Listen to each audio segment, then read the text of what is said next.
Welcome back to another episode of the Junkyard Dawgcast. I'm your host, Jordan Hill. Got the whole crew with us, Kipp Adams and Benjamin Wolk, coming to you on this Tuesday afternoon.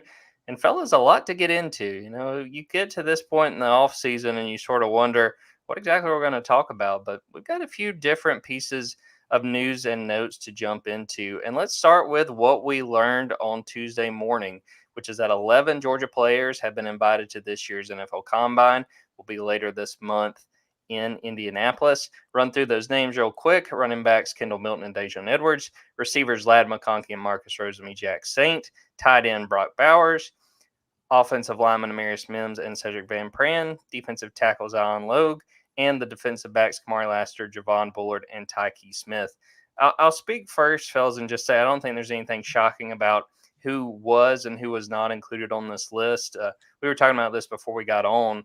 I think the only names not included as far as Georgia players who are going pro are Tramel Walthour and then William Mote, the long snapper. So nothing too surprising on that front. I'll throw it to you first, Kipp. Anything that stands out to you as far as these guys that are going to Indianapolis, and if there's anyone who you think could really show out? Well, I mean, I think it's really good news for Zion Logue. I think there's a little over 300 invites each year, so maybe like 320. And Zion's probably kind of in that mix, as far as just being, I don't want to say fringe, but, trying to make sure he has a chance to hear his name called in the NFL draft. Maybe he's a little bit on the outside looking in, but probably just inside that top 300. So definitely a huge opportunity for him. And I think overall, no surprises. Like I said, the other 10 guys, all should hear their name called in NFL draft. I think right now 10 would be probably a solid, over under as far as Georgia players drafted this year. But a lot of opportunities for guys to improve their stock. I think, you look at Javon Bullard, a guy that, is probably trying to work his way into solidifying himself in the second round. Now we got Ladd McConkey and Kamari Lassiter knocking on the door of being a first rounder. And I mean, I think a lot of people just want to see more of Amarius Mims, a guy that if you start less than 8 games and still have the chance to be a first round pick, it says a lot to his talent.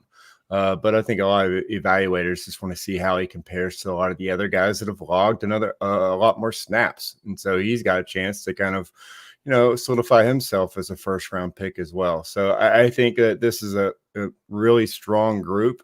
And I think you're going to hear, most of these guys' names called in the first 2 days of the NFL draft. Georgia had 12 guys invited to the Combine last year, 14 the year before that. And Kipp, you hit on the big one for me as Amarius Mims.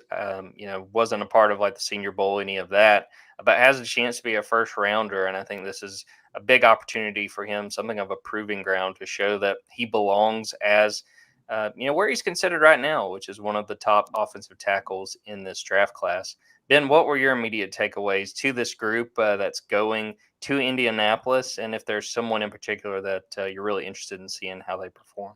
Well, I definitely agree with you all with Amarius Mims. I think he's going to be the person too. I mean, so many people haven't gotten eyes on Amarius Mims. They've seen him play, but they haven't really stood up close with him.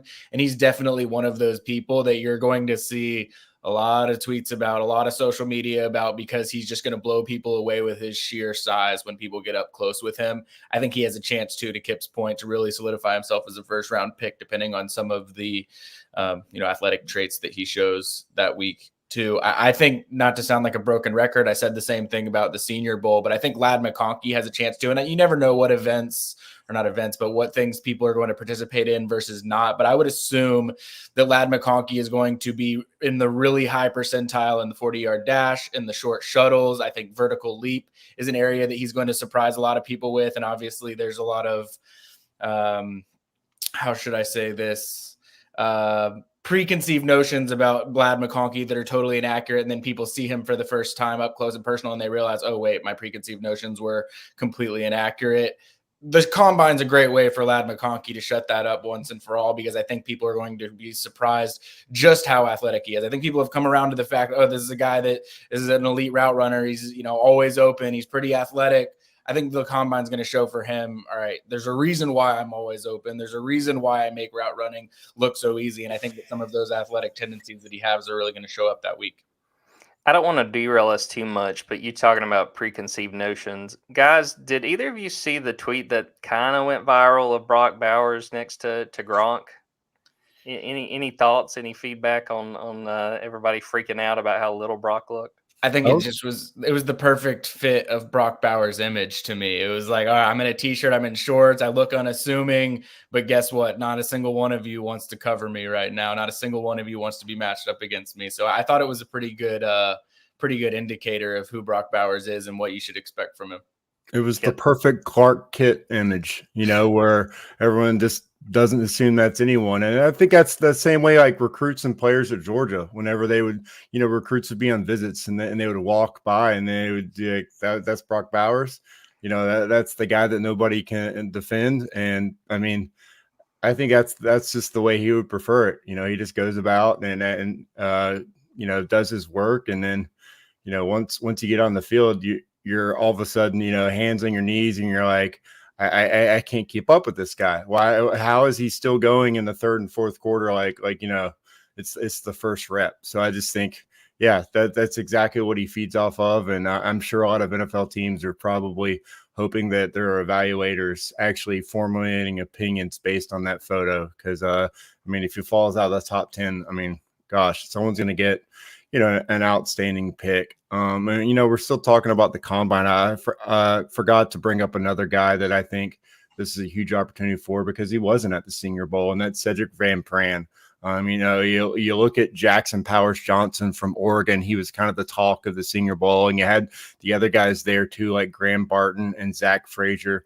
And so now, like, you start to see all the projections, and everyone's got those guys as the top 3 interior offensive linemen. So now somehow, Cedric Van Pran, just by not being there, has kind of fallen a little bit. And then now he's maybe the 4th center on a lot of lists. And, now I guess a 2nd or maybe even 3rd rounder.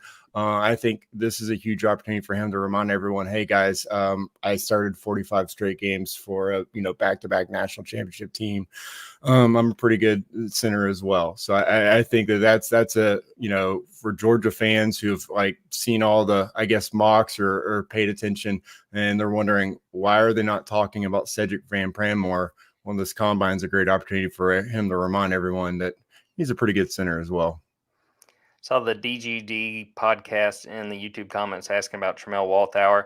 Not surprised to see him not get an invitation. He was a super senior. I think he's a guy that's going to get a chance, as an undrafted free agent, try to go make a roster. But no, wasn't necessarily surprised to see he was not invited. Well, guys, let's sort of change the focus from the guys who are trying to make it to the NFL to some of the former Georgia players that made some real noise in Super Bowl 58.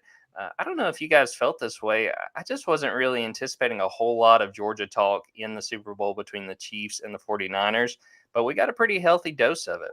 Mecole Hardman scores the game-winning touchdown. Malik Herring had a big impact with the Chiefs on the defensive line. Chris Conley played out of his mind on special teams, and I'm pretty sure he had a big reception as well. I'm going to start with you, Ben. What did you make of these former Bulldogs and the fact they played really significant roles in how that Super Bowl played out? Well, and don't forget Jim Nance's version and retelling of the 2016 Georgia-Tennessee game when he was talking about Juwan Jennings as well. He got some extra Georgia, not incorrect versions of events retold during that game. But obviously for Mecole Hardman, the journey, and I think Patrick Mahomes is one of the first things that he brought up in his MVP speech as well. Like for Mecole Hardman to be a guy that left, sort of not lost his way, but wasn't having the success that he had previously, the full circle for him to not only just come back to the Chiefs and win a Super Bowl, but be the one making the play to solidify it. For me, it was a really entertaining football game. I know there's a lot of opinions out there about each the teams and the backstories beyond the football field that came along with it. But the game itself, I thought, was really, really exciting. I thought there were a lot of twists and turns throughout the game. There were a fair share of great plays, a fair share of boneheaded plays that happened throughout it. So I thought it was really an entertaining Super Bowl. And to your point, the Chris Conley, we all remembered, I think in unison, like 5 weeks ago, that Chris Conley was still making an impact in the NFL. And we really felt that in the Super Bowl too. There was a point where, that was such a low scoring game where there were people on Twitter being like, does Chris Conley have a shot at MVP? I mean, like, it was just like nothing was happening. He had that big catch and a couple big plays on special teams. Kipp, what did you make of how these guys played and the fact that, especially with Mecole Hardman, has been talked about? I mean, he was a guy that it kind of seemed like his career had been a little derailed. Going to the Jets, had, I think, all of one catch, and then gets traded back to Kansas City for a 7th-round pick. Just what did you make of how that played out? Yeah, if the Jets didn't receive that offer, I mean, Mecole Hardman was going to get cut. He was at this kind of that point in the career where he was not playing for the Jets, a team that was just floundering about, but they were not competitive. Obviously, they expected to have Aaron Rodgers in there, but he was on the outside looking in. And, the Chiefs still just trying to piece around some playmakers around Patrick Mahomes, which is what makes this Super Bowl, I think, the most incredible aspect of it. When you just look at the playmakers on each side and the fact that, he's he's throwing to Justin Watson, he's throwing to Marquez Valdes-Scantling. I mean, and just the path that Mahomes took to this Super Bowl is what makes it, so impressive. He's making plays regardless of who's out there. But for Mecole Hardman, I mean, this was a guy that I remember being at his house in Bowman, Georgia, less than 900 people in that town. Him just talking about how bright he thought his future was going to be, but he's a firecracker. And he talks about blacking out in that moment. I mean, I believe it, because he's just a guy that's a million miles an hour. He was like that when he got to Georgia. And I think for his journey that just to have this, this moment. And I think today's probably the first day he's slept. I know that Good Morning America interview looked kind of familiar. I've seen a couple tired, former Georgia players to give that interview, and then on Jimmy Kimmel as well. I think him doing, these interviews and just talking about how, he didn't really, know what the next step was going to be, getting back to the Chiefs and being able to make that play, and just the play itself. The fact he wasn't the first target, Jerick McKinnon, if Nick Bosa doesn't blow Jerick McKinnon up in the backfield, he's supposed to run, I think he's supposed to cross the field. I think he was actually the Jerry in the Tom and Jerry call. Mecole probably wouldn't want you to know, to admit that, he thinks he was that first target on that play, but yeah, he was definitely not. He's probably really the third. I think the second was probably for Patrick to tuck that thing and go. And so just, that journey for him is incredible. And I think now he's going to be a hero in Kansas City. That parade, I believe, is Wednesday, Valentine's Day. So he's going to enjoy that and then now have, a memory he'll never forget. So I just think all the things that had to happen for that play to come together is why the Super Bowl is so special, and why it was just one of the, more enjoyable ones that we've had in recent memories. And we'll be talking about overtime decisions for years to come. And so, I mean, the one thing that I kind of took from that is this needs to be the overtime rule for every game. I mean, this is the best version of overtime that we've had. Second guessing whether you want the ball first or second, having a head coach say he wanted the ball third, which it's just it's hard to comprehend. But I think it's definitely it's kind of improved the game. Mecole will always be a part of that, and I just think that's definitely puts him up in that pantheon of just former Bulldogs making an impact in the NFL. With Mecole, he may not have been the first target, but he's the one everyone's going to remember. And I want to see if you guys remember this. Didn't he commit with like a bunch of cakes? Isn't that how he announced he was going to Georgia? Wasn't there like a bunch of cakes on the table? Yeah, he had a bunch of cakes, and I think it was on Fox 5, and he was supposed to come out. I know that there was no Georgia cake, and I remember that Michigan saw that immediately and just took over Twitter that morning, talking about how, breaking down, analyzing the Michigan cake, no Georgia cake. McCall, just being McCall, was supposed to come out on like the 3 seconds after. He waited like 15 seconds before he burst through. And this is something that, you guys know, and recruiting coverage knows, like, there was no signal. So they didn't even know if they were live that day, because there was no signal heading into the announcement, because it wasn't actually supposed to be at a school, but McCall wanted to do it in front of his school and his friends. So that's recruiting coverage right there. You have to rely on cell service to cover a live commitment announcement. And half the time you don't get cell service. I think that the cameraman was having to like use a flip phone to like dial in and get coverage. And so they were recording it, or they were filming it, not even knowing if anyone was watching, if McCall Hardman was actually just announcing to no one on live television. But that's McCall though. That's just, it is always going to be a spur of the moment. He's not going to do what you think he's going to do.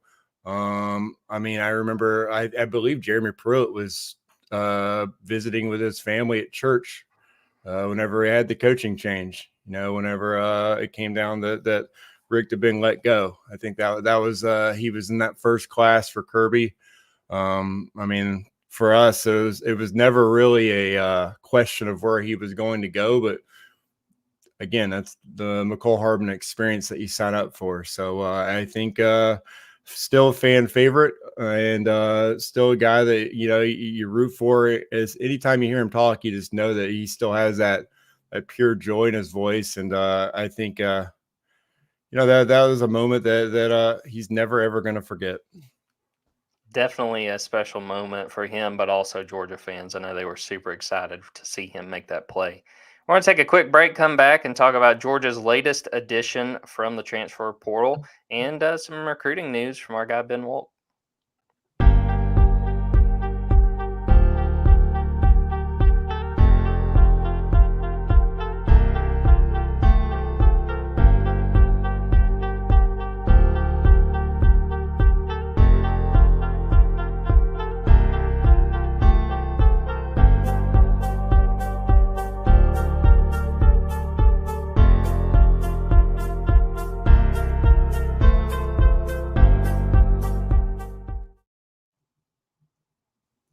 Fellas, it seemed like Georgia might be done in the transfer portal, but that changed on Friday when the Bulldogs went and added former Stanford tight end Benjamin Yurosek, guy that was a 2-time all-conference selection while at Stanford.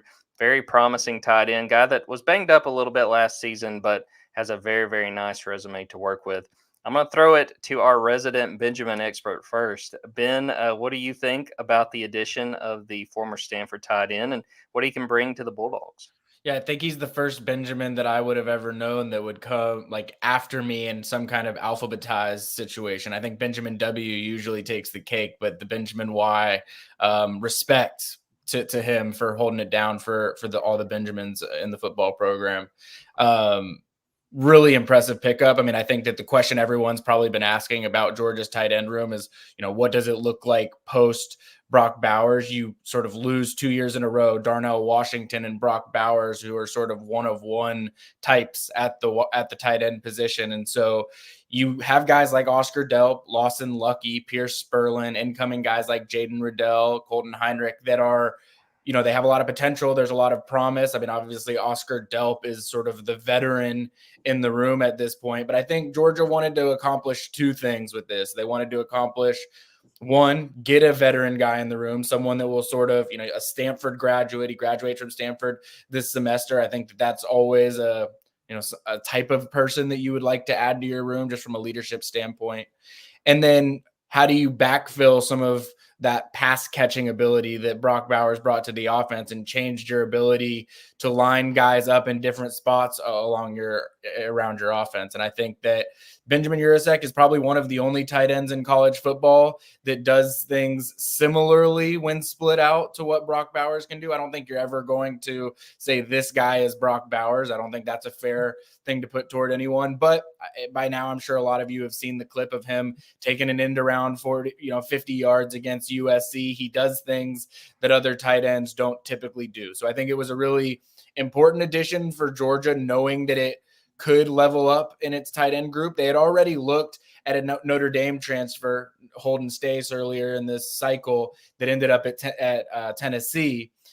I think Georgia wanted to upgrade at the tight end position if they could, but there's not a ton of options out there that is going to make Georgia feel like they're upgrading because of the nature of what they already have in that room. But being able to add to the numbers, get a guy that will, without a doubt, improve the passing game. And, I want to give credit to who it was. I'm sorry that I'm not able to give credit here, but I saw it was run blocking grades for Georgia transfer tight ends that have come in with Eli Wolf and Trey McKitty, and they've both seen significant upticks from their time pre-Georgia to post-Georgia when it comes to run blocking. I think Benjamin Yurosek is around 40 to 45 range when it comes to run blocking grade. Be interested to see how much that improves for him and whether he sees value in coming to Georgia. I think that we're talking about this in terms of how is there value in him for Georgia. Well, I think him coming to Georgia opens up a new opportunity for him to get a little bit of different coaching, maybe be utilized in a slightly different way than he was before, but also improve his draft stock looking to next year as well. Looking at Yurosek, just super athletic, and I wrote about this in my VIP story, really studying his game. Man, he just has such long strides. He had a touchdown, I think it was against UCLA, where it was just kind of crazy how much ground he was able to cover. Kipp, what do you make of the Yurosek addition and just what he can bring to the tight end room? For him, it also allows him an opportunity to play meaningful football. I mean, they had 3 straight seasons of 3 wins, and so for him, I think that's a huge opportunity to actually play in meaningful games late in the season.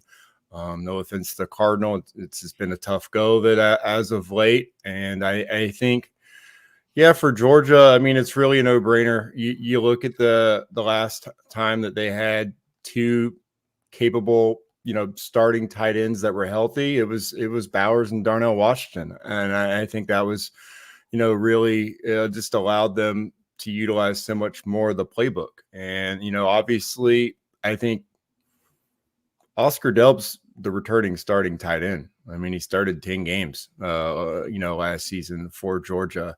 And Yurosek is coming in May. I think that's the thing where for most transfers, that would be, kind of probably a huge roadblock. But for a guy that's played as much football as he is, and, there's not going to be anything he hasn't seen. So I think Georgia took him and said, he'll be able to, acclimate pretty quickly over the summer, and we'll be able to work him into the offense. He'll be a guy that can sub in or be the second player in double tight end sets. I know you don't just, pencil him in as the, tight end 1. I think he comes in and upgrades tight end 2 for Georgia. And again, because you saw Lawson Lucky's, Pierce Burson, they both dealt with injuries. And I think that's just something where Kirby Smart's looking at this and saying, I'm going to maximize this roster to where we're able to overcome things like that, because we just saw in the SEC championship game the impact of injuries. And they were trotting out guys who were nowhere near 100%. And, it had made an impact in that game. And I just think you look at this offseason, Georgia had only brought in I think the most they brought in were 3 transfers the 1 year, and one of them was Smoke Bowie, who ended up, obviously not being a part of the program during the season. So 7 transfers this offseason. I think it just tells you that Kirby's he doesn't like the depth, and he wanted to improve, especially on offense. He wanted playmakers so that he had guys he could roll out there throughout the season, knowing that there's not going to take a step back, because this isn't the 2023 schedule. This 2024 schedule is no joke, and they have to go through this thinking these are each playoff games. I know it's a 12-team playoff now, but they still have to go through these games saying we can't trip up multiple times. And so I think that's the approach they had. That's why they bring a guy in like this. You can do a lot of the same things, like you guys said, that Brock Bowers can do. Yards after the catch, outstanding. And a guy that you look at that 2021 season, if you get that version of him, I mean, he was on pace for 900 receiving yards if he plays in 15 games like he would expect to play at Georgia. So, he does bring that kind of skill set to where he can be highly productive and a big time part of this offense moving forward. So, I mean, it really was a no brainer when all is said and done to be able to add a guy like that to an offense that now looks as deep as it's ever looked. Yeah, it's kind of wild, you pointing out him being at Stanford, watching some of those highlights, and they were from the last few years. You would see the score bugs, and it would be like 38-0, whoever Stanford was playing, and he's able to make a big play. So it is going to be an adjustment. Classic City Dog said best tight end room in the country. They've got an argument for it just because of how deep it is. And I wrote about this when I wrote about Yurosek. 2 years ago, you looked at what Georgia had at tight end with Brock Bowers, Darnell Washington, Eric Gilbert, Brett Seither, and Rylan Goody, and you're just like, man, this is just incredible how deep they are. And then 3 of those guys transfer out, and Darnell Washington leaves, and you kind of get to a point when Brock Bowers is banged up. You're like, we really may have to rely on some of these freshmen. I think they did a very good job, not only with getting Yurosek, adding him with Delp, Pierce Sperling, and Lawson Lucky, but then also bringing in Jaden Riddell and also bringing in Colton Heinrich. I think that's a very good job of reloading a position that we know is super, super important. And I mentioned this too, and I'm curious to see what you guys think. I think some people saw this addition as like, oh, I don't know about Oscar Delp. They went and got a veteran.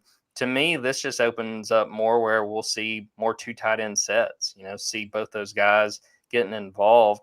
And for me, if I was a Georgia player if there's a Georgia player that I think should be concerned, it's the wide receivers, because it's kind of back to the situation they had 2 years ago where it's like, we've got to prove that we deserve to have 3 receivers out there. You know what I mean? They are got a whole lot of talent at tight end.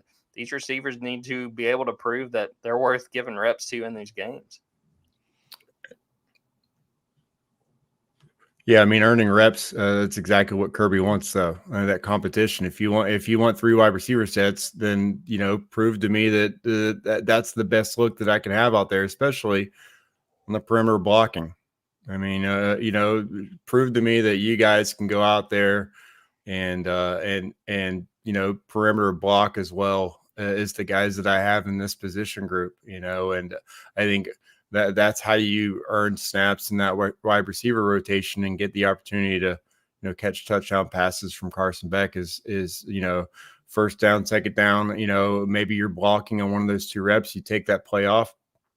He's yanking your tail, back to the sideline and putting somebody else in, regardless of how talented you are, how explosive you are. And we've kind of seen that happen, the last couple of years at Georgia. You've had some explosive guys out there who, lost snaps because if they weren't getting the ball, then, they weren't given the kind of effort that Kirby Smart wants. It's kind of like in basketball. How are you off ball? And if you can't play off the ball, then you're not going to play. It's not a winning formula. So I think, yeah, you might want to see the 4 and 5 wide, the empty set. But I think the best playbook that Georgia has is the complete playbook, the ability to give as many looks as possible. And I think this roster allows you to do that. Yeah, I mean, I was basically going to say the same thing. Like, what this proves to me is it doesn't matter what position group it is or how strong Georgia feels like it may or may not be. If they feel there's an opportunity to improve the position and add talent to it, they're going to do that. That generates the competition that Kipp was alluding to with the wide receiver rooms within the tight end group. Like, it accomplishes everything that Georgia wants. And I think when you're bringing someone into the program too, Georgia's probably pretty calculated in terms of the type of person that they're bringing into the room as well, just because it is going to create a slightly different dynamic within that position group. And I think, again, it sounds cliche, but bringing in a Stanford grad into your room, I think, can only probably be viewed as a positive. Ben, you were pretty busy last week making the rounds as we turned our attention to the 2025 recruiting class and beyond. Uh, what were your big takeaways from what you got to see? Any names that sort of stick with you after the fact?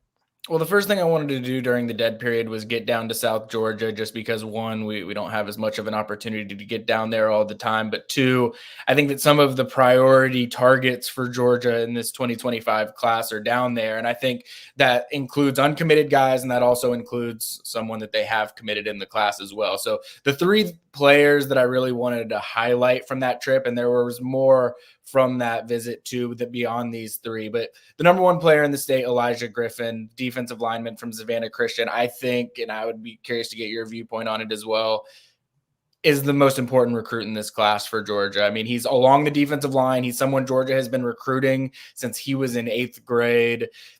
There's a lot of top programs that are coming after him. And I think that the relationships with Trey Scott and Glenn Schumann run really, really deep. And it's really important for Georgia to hold on to him. So I wanted to get down and see him. I think that Georgia is definitely in the mix here, if not leading for Elijah Griffin at this point in time. I think South Carolina and Clemson. I think Clemson is just a team to watch for a lot of recruitments right now. And I know that that's a team that maybe some people feel have slipped over recent years in recruiting. I would say that is not the case when we're looking at the 2025 class. I think there's a lot of premium prospects that Clemson is very, very much in contention for and has a chance to create some headaches for Georgia with. I think that Elijah Griffin is definitely one of those prospects. So I think that getting Elijah Griffin is critically important for Georgia. And so as a result, it was important for me to get down there as soon as I could too. Someone that's committed to Georgia is tight end Elias Williams. He's from Camden County. He's been committed to Georgia since last spring, and he remains committed to Georgia. I think that if I were to, if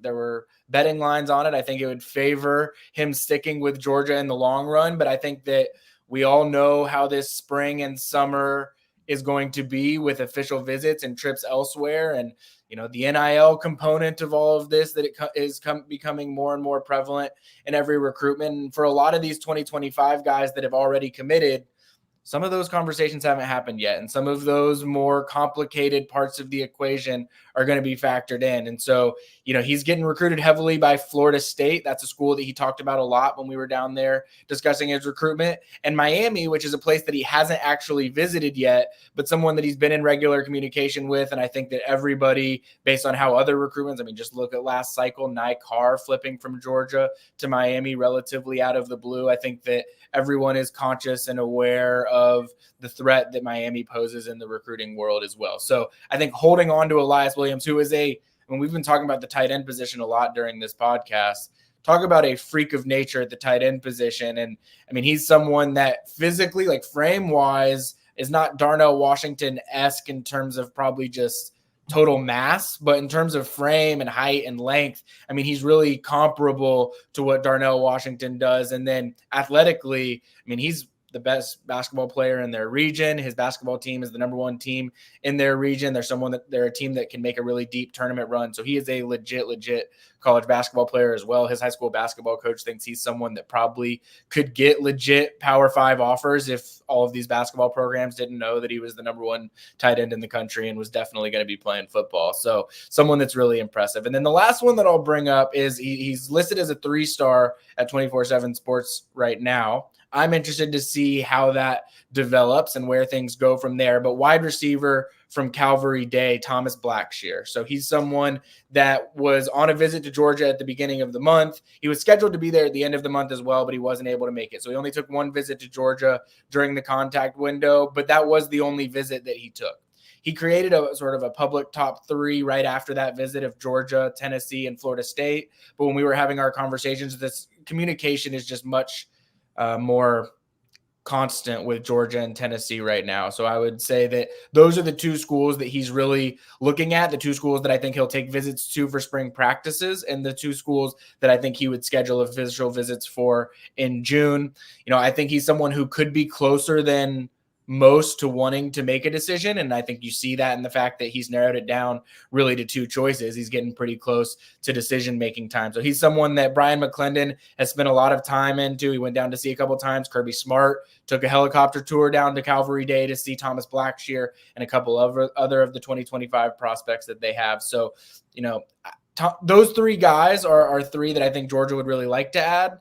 And I think Georgia's had a lot of success with recruiting that area of the state. So I think holding on to Elias Williams will go a really, really, really long way. But landing those two guys, Blackshear and Griffin, out of Savannah, I think would put Georgia well on its way to a top class. Kipp, I want to pose that question to you with Elijah Griffin. Do you feel like he is the most important guy when you look at this 2024 cycle? When is Georgia at its best the last couple of years? I mean, when you start looking back at the last couple of teams, and obviously you gravitate toward those two national championship teams. I mean, what did they have that other teams didn't have? They had elite depth on the line of scrimmage, and I mean, they had Jalen Carter coming off the bench, a guy that, again, a top 10 pick in the draft coming in. He had Trayvon Walker. He had obviously Jordan Davis, but stacking that talent on the defensive line, bringing guys in who, I mean, might not be that type of player, but has the traits to become those type of players. And you look back, I mean, Walker and Carter, they didn't have like a huge impact their first year at Georgia, but developed into, elite talents. They were able to rotate in and out there. That's exactly why you want to get guys like Elijah Griffin. You want to, pair him with a guy they already have, Justice Terry on the board as well. You want to stack the defensive line as best you can. So I think obviously those are the guys that you want to get on board. Christian Garrett, obviously, as well. You can get a group like that, and if you can keep three guys like that in the fold, then that's exactly the blueprint that Georgia followed, to get to the mountaintop. So you definitely want to do that. And you add in guys like, Zayden Walker obviously would be a huge guy as far as a guy that can do it all at the linebacker position. But Elias Williams is just a freak. And I know that, a lot of the, Georgia fans of recruiting will know that, Landon Thomas last year happened to flip to the Seminoles. But I think this is a different situation just because Landon Thomas was originally committed to Florida State. He had a built-in relationship with the tight ends coach, Mike Norvell. They had dug in real early on there. And so I think this one is going to be a completely different situation. I think Miami's still more of a team to watch right now, even though he hasn't visited. This is just where recruiting is right now. You don't have to visit because, there are a lot of avenues they're able to recruit with, especially with NIL. You can open someone's eyes without getting on campus. I mean, even Georgia, last cycle, you're able to get guys on campus one time, and then all of a sudden, boom, you're landing a couple 5 stars out of Conroe, Texas.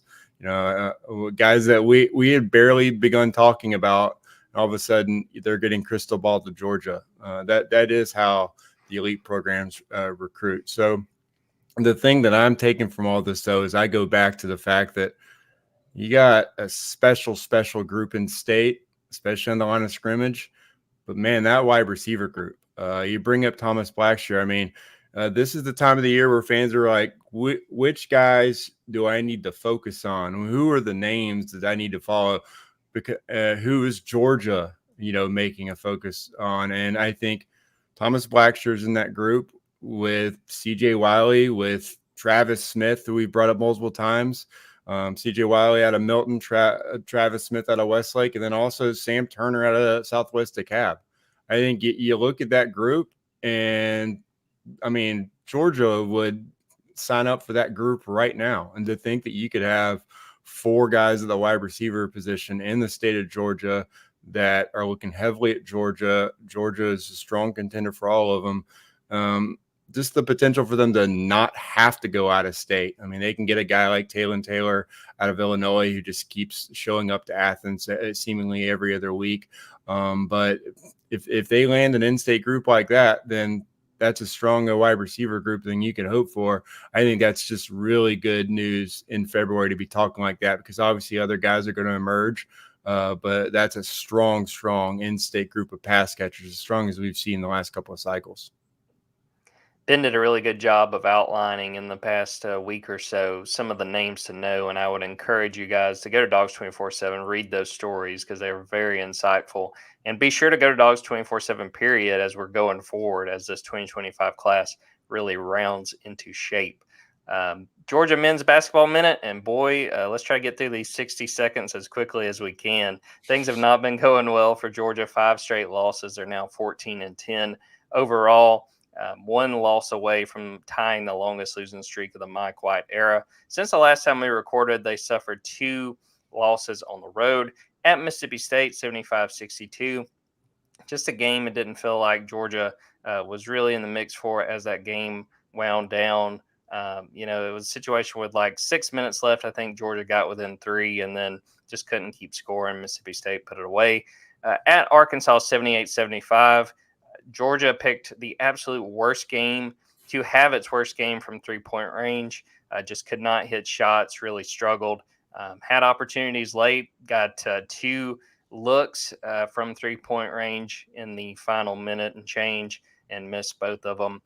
Very disappointing turn of events. They do get a break this week in the fact that they do not have a midweek game, but turn around and on Saturday you're hosting a Florida team that, one, there's a lot of emotion in that game because of Mike White coming over from Gainesville.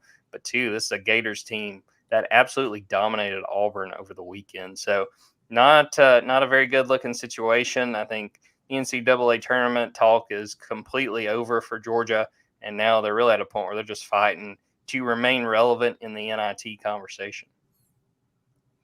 Yeah, tough go of things for the basketball program, but also, I think Georgia's only lost 1 game all season that it was favored in. I think it was to South Carolina at home too. So it's not like Georgia's really losing games that it's supposed to be winning. Georgia's just not at the caliber of program that it needs to be at yet. And I think that requires time. And we read a lot during these games on our boards about coaching and how things are unfolding with the game. And I think really it goes back to everything we always talk about with the football program: talent, I'm having some tongue twisters here today. So we're just going to say get as much talent as you can possibly get on the team. And I think that Georgia basketball program is still in that building phase. Yeah, I think if people will just take it easy and remember that you got a 5-star Asa Newell coming next year, that is going to be important.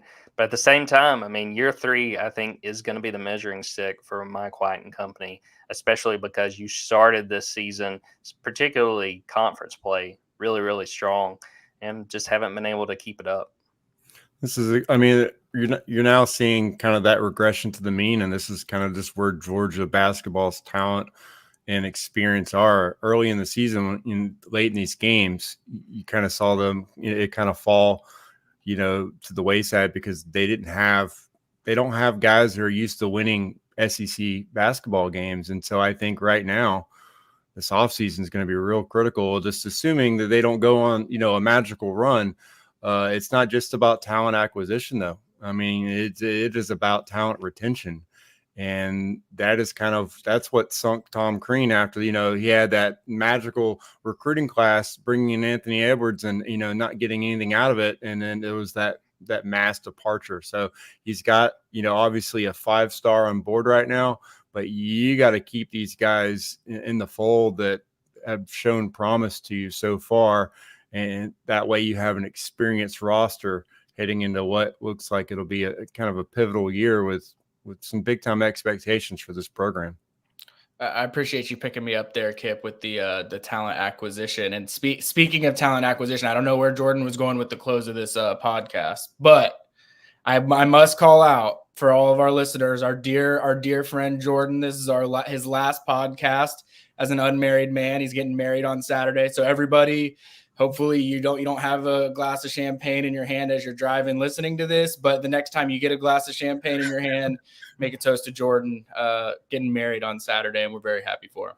I appreciate that, Ben. If I sound any different next week, or when I come back, I guess it might be a couple weeks, people will know why now. And I was going to close this out by bringing it up and saying, what wedding advice do each of you have? Now, listen, I want to specify, not saying marriage advice. I'm saying wedding advice. And I'm going to start with Ben because you've actually officiating a wedding or two, right? Yeah, which my number one advice, which I think you've already not taken this, is don't let one of your friends officiate your wedding. So I did do that. Yeah, so. you already made that mistake. So because you've already made that mistake, I would say, and this is truly from the heart, I would say just go with the flow on wedding day. It sometimes can be chaos. On my wedding day, we got married down in St. Simons, and it was a disaster of a day. There were tornadoes in the area. It was raining. We had to move the venue from outside to inside. It was a nightmare.